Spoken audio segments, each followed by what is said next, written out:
सम्पूर्णमा नमस्कार। आज एकदमै भावुक भएको छु र आफूले आफूलाई पुरुष हुँ भन्न पनि लाज लागिरहेको छ, घृणा लागिरहेको छ।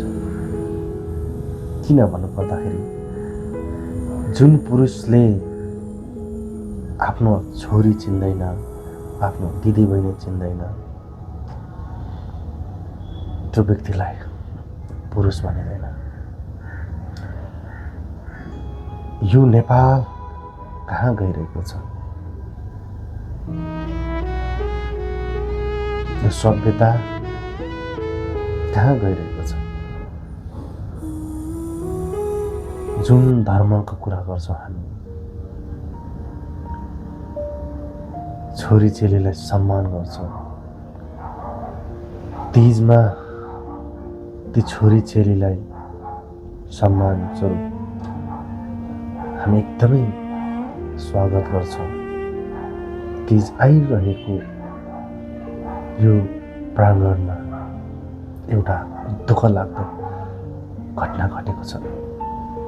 सुन्दा पनि मन कता कता भारी हुन्छ, अनायासै आँखाबाट आँसु झर्छ। मलाई यो घटना सुनिसकेपछि आफैलाई अन्ठाउन सकिनँ र एउटा भावुक सन्देश स्टाटस लेखेँ। ती नानीलाई देख्दा जो कोही पनि आँसु रसाउँछ, जो कोही पनि स्तब्ध हुन्छ। 3 वर्षकी ती अबोध बालिका, उसले के बिगारेको थियो होला र यति क्रूरताका साथ बलात्कारपछि हत्या गरियो? किन हत्या हिंसा बढ्दैछ? दिन प्रतिदिन नयाँ सरकार, युवा जोसका साथ अब देशको विकास हुन्छ, यस्ता घटनाहरू नहुँदैन भन्ने कुराहरू हामीले चाहिँ एकदमै अनुसन्धानको विषय छ। र हामी जुन स्थानमा छौँ, जहाँ छौँ, हाम्रो छोरीचेली अहिले पनि सेफ हुनुहुन्न भन्ने चाहिँ यो घटनाले हामीलाई निकै सचेत गराएको छ। 3 वर्षको बालिका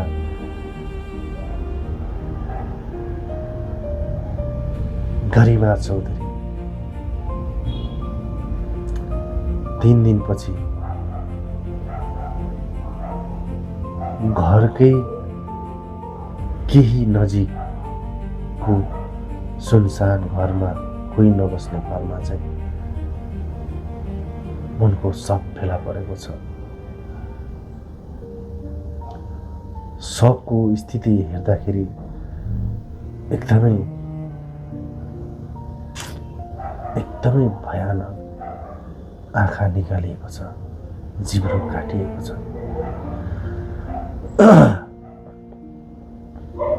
सुन्दा पनि हामी नरक भन्छौँ। नरक खोज्न कहीँ जानु पर्दैन भन्ने यो घटनाले देखाएको छ।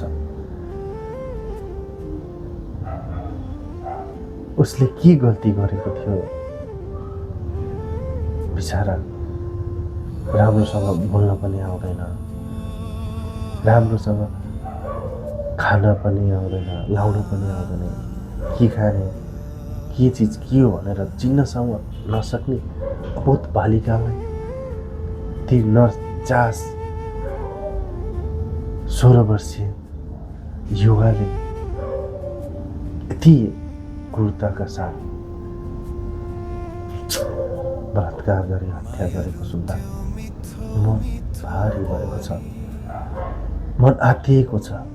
तपाईँ हाम्रो छोरीचेली पनि अब हाम्रै समाजमा असुरक्षित छ। यो कुरालाई कसरी लिने त? यसको जिम्मेवार के हो त? ती हिजोका दिन जस्तै निर्मला पन्तको जस्तै आन्दोलन गर्ने, आवाज उठाउने होइन। म त भन्छु यो समाजमा घटेको घटना हो। समाजभित्रै मिलाउनु पर्छ। ती आमालाई गाली गर्न चाहन्छु जुन त्यस्ता सन्तान जन्माएर अहिले यो दिन देख्न पर्यो। के शिक्षा दियौ तिमीले तिम्रो छोरालाई, जुन कि आज तिम्रो लागि उसले तिमीलाई मरितुल्य बनाएको छ, समाजलाई श्रापित बनाएको छ। यो घटनालाई समाज मिलेन नि सक्छौ भने ती नरपिचासका आमा तिमी एकचोटि तिम्रा छोरालाई समाजको अगाडि ल्याएर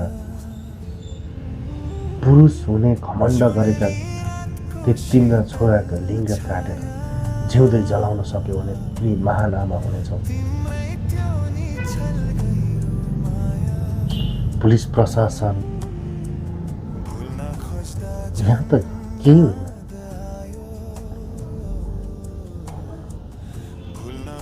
नेपालको कानुन दैवले जानुन्। ठुलालाई जेल, सानालाई ऐन पहिलेदेखि भनिआएको हो।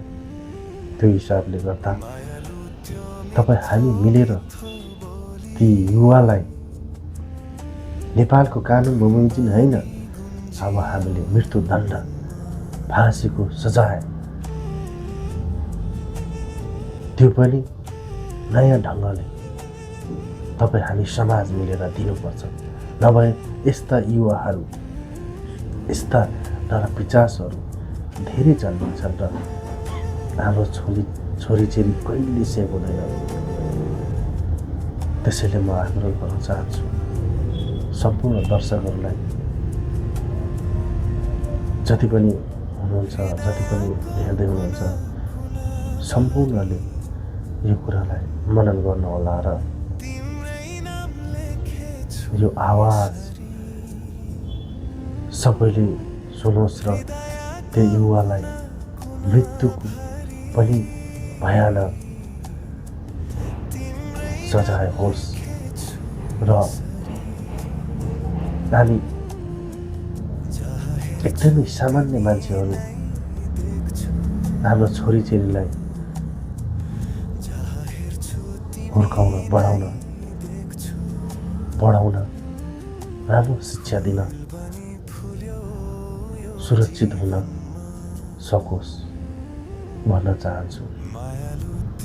के बिते होला ती गरिमा चौधरीका बुबा आमामा, उसका रिलेटिभमा, अझ भनौँ आमामा 9 महिना कुखमा राखी आज लडेर मर्ला कि कहीँ चोट पो लाग्ला कि भनेर जोगाएर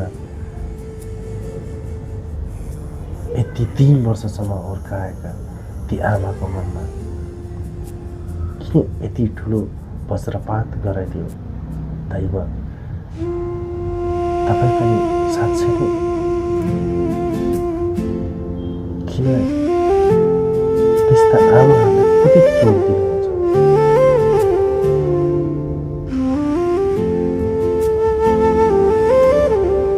त्यो कुरा सुनेर म एकदम स्तब्ध छु र तपाईँले देख्न सक्नुहुन्छ कति दया लाग्दछ। किन दया लाग्दछ? मेरो छोरी चाहिँ